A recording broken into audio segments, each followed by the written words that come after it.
Hello and welcome to Fret Dojo. It's Greg O'Rourke here, and in today's episode I want to show you a very cool jazz guitar warm-up exercise that's a very nice one because it's a multi-layered kind of thing where you can work out your technique, your phrasing, and your speed, and also your creativity as well, all in the one exercise to kind of get those juices flowing for when you want to get into the main part of your jazz guitar practice. So let's go to a close-up now of this exercise that we're going to cover that I call the Almost Slurred Scale Exercise. I'll explain why I call it that in a moment, but make sure that you click the link below this video to get a printable PDF of all the exercises that we're going to cover in this lesson, as well as a play-along backing track as well to work out your chops. Okay, well, let's have a look at the exercise and then I'll break it down for you step by step.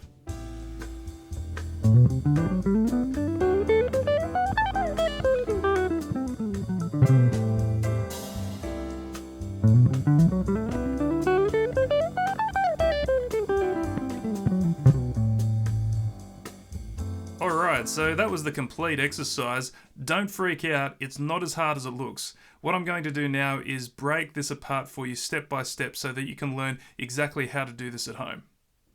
So here's the first exercise in the PDF that's for this lesson. Make sure that you click the link below to get this if you haven't already. So we're going to start with this A Dorian scale. Now you can use any scale for this exercise. It's just I felt like working out the Dorian scale today. And we're just going to run through that now so you can hear the sound of the scale. We're going to run this over 2 octaves in the first instance, but then we're going to extend it a little bit in subsequent exercises. Okay, so let's play this through.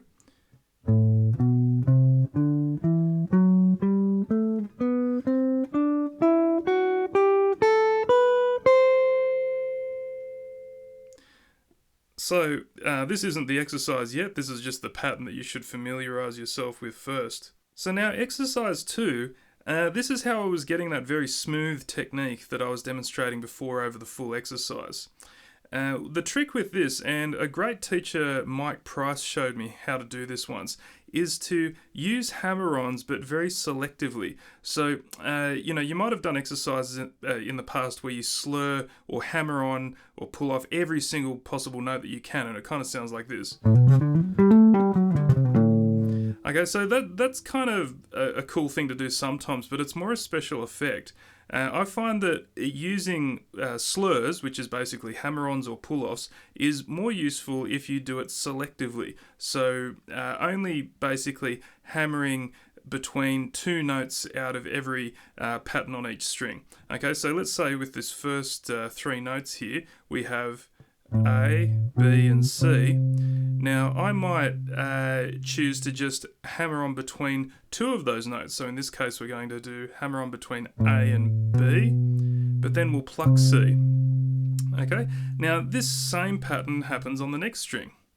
If I start from the 4th note, the D, on the 5th fret of the 5th string, see how I'm hammering on the first 2 of the pattern on the string and then playing the remaining note. And then for the final 2 notes, there's only 2 notes on that string before it goes to the next one, so I'm just going to hammer on between those 2 notes. So it's kind of like a hybrid between completely slurring it and not slurring it at all. So this way it doesn't sound too choppy when you're playing jazz, because if you pluck every note it'll sound like this. See how it sounds more like classical music or something like that. But on the other hand, if you slur every single one, it sounds alright. But it's actually a little bit trickier to do, and also it kind of has that more sort of blurry sort of sound. So you can get a nice kind of even phrasing if you incorporate slurs just every so often in lines. And if you transcribe anything by Charlie Parker or Joe Pass, Wes Montgomery, they're doing this kind of technique all the time. So let's try to play this line through. I'll just do it at a slowish tempo, this exercise, so you can really see what I'm doing.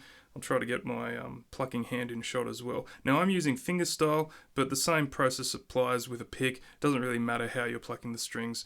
on your right hand, you can still do this exercise. 1, 2, 3, 4.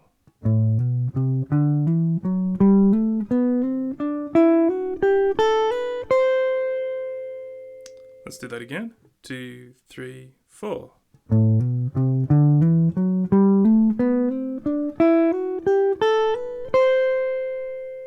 And sped up, it'll sound like this. 1, 2, 3, 4. Now what I like to do, whenever I'm plucking a note with this kind of thing, I like to accent it a bit. So that gives you that kind of nice bebop style phrasing, right? So you can like punch out notes here and there when you actually pluck them with your plucking hand, and then it smooths around that with the slurs. So it's very cool. And it sounds quite exciting, and you can get a lot of speed that way as well. So this is why I've called this exercise the Almost Slurred Scale Exercise, because I'm almost using slurs, those hammer-ons, every so often rather than on every single note. So that's the first part of what I want you to work on here, but then to extend this exercise and make it more useful, it's good to go across several octaves rather than just sticking in the one position. That way we can work out our position shifts as well, and also we'll get more range available to us when we go to take a solo. Let's have a look. Alright, so now we have exercise 3 here. Now let's look at moving this kind of idea across to other positions on the guitar. So let's go to the middle register now. So I can do the same exercises down here, but I can move it up to the 7th fret now and start with my first finger on the 7th fret of the 4th string, and still play a Dorian scale, and with all these hammer-ons and everything like that, we're just it's kind of this way we can connect to the higher positions on the instrument. Let's have a look. 1, 2, 3, 4.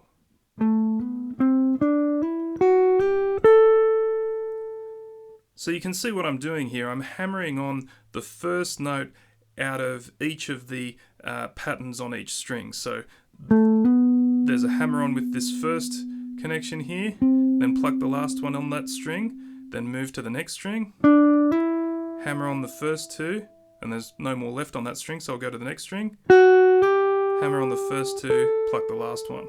So that's the basic pattern I'm using. Okay, so that's the middle register, and then I can then shift up here and play the high register.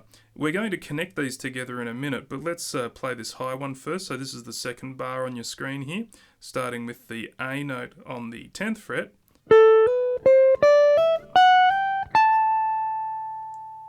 So now we've got these three areas of the fretboard that we've kind of worked on. So starting down in the low position,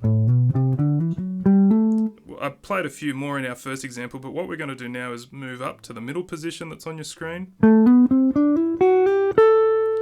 and then the high position here, and that means that we can then connect them all, which is what we're going to do in the next exercise.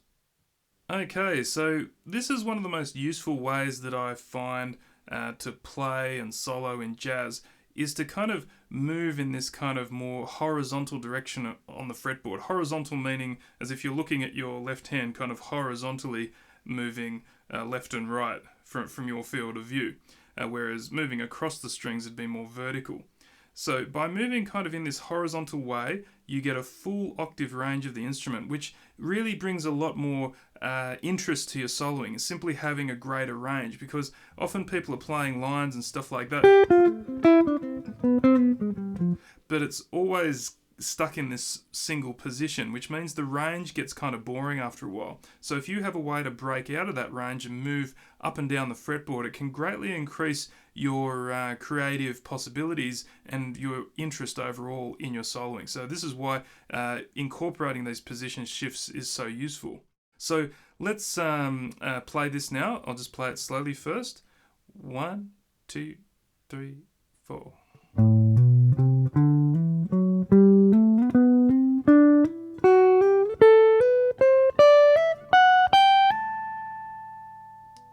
And you can see I incorporated some sliding position shifts between the notes. Having a common finger between position shifts is really useful because it helps you maintain your connection with the fretboard when you change position, so it's less risky. Okay, I'll play it a bit faster now. 2, 3, 4.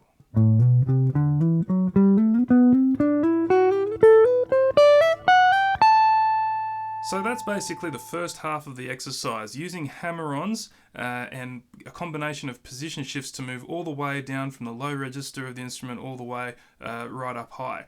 So now what I want you to do is to do the reverse. So now we're going to do pull-offs instead, because slurs are hammer-ons and pull-offs. Okay, so we're going to start from the top and then use pull-offs to go all the way from the top all the way back to the bottom again. Okay, so let's try that now. Alright, so let's give this a go. It's the same pattern that we did before, connecting these 3 octaves, but we're starting from the top now, going from this very high note A here, and then I'm doing pull-offs. I've kind of arranged the pull-offs in a way that kind of feels comfortable to me when I'm playing them. But this is all very adaptable. You can just basically either do it on the fly, how it feels right, or work it out in advance in a different way to me. It really doesn't matter. Okay, so let's go from the top here.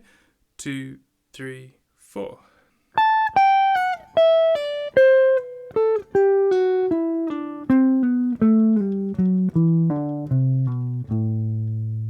Yeah, sometimes just using a slide as a slur is very useful because at high speeds it sounds pretty similar to plucking it, but it's a lot less difficult to do. So I'll show you a bit more up-tempo now.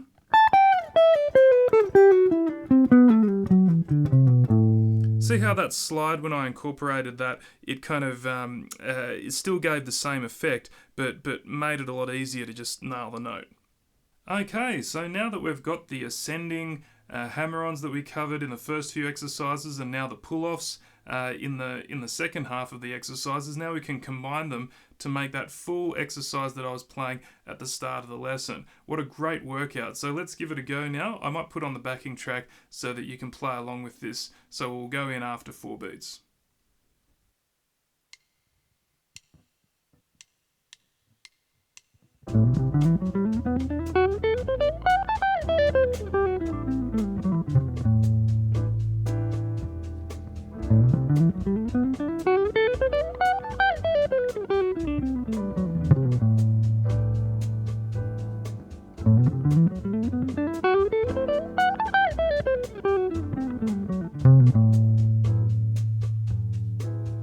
Alright, so that's the exercise. Now that's a great warm-up in itself. As you can hear, it's really going to smooth out my phrasing, work out those multiple positions, my technique, my speed as well. Don't worry if you can't play it that fast yet, just build it up little bit by little bit. Once you play it after a week or so, you'll find that you'll get a lot more agility if you do this every day.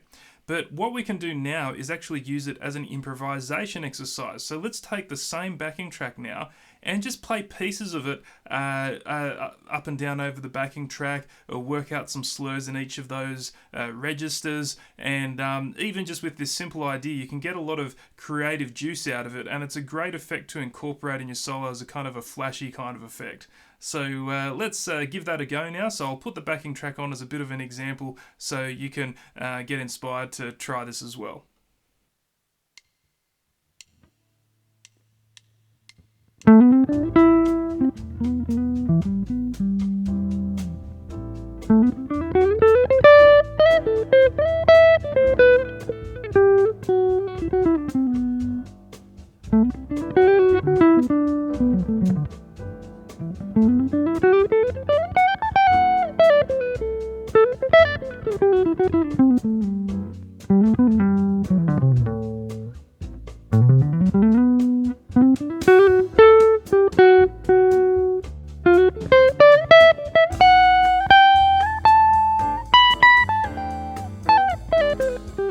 So there you have it, the Almost Slurred Scale Exercise. What a fantastic one to work out all aspects of your technique at once. That's something that I'm always looking for a warm-up exercise, because you want something that just doesn't focus on one thing. It's kind of like a multi-layered exercise where you can get things like speed, position shifts, a bit of creativity, phrasing, all in the one little package. So it's a simple exercise, but a very powerful one. And I guarantee you, if you practice this every day for a week or so, you'll really start to notice the results filter into your own playing. Make sure that you remember to download the PDF and backing track for this lesson via the link below. And that's all for this episode. So as always, thanks for watching.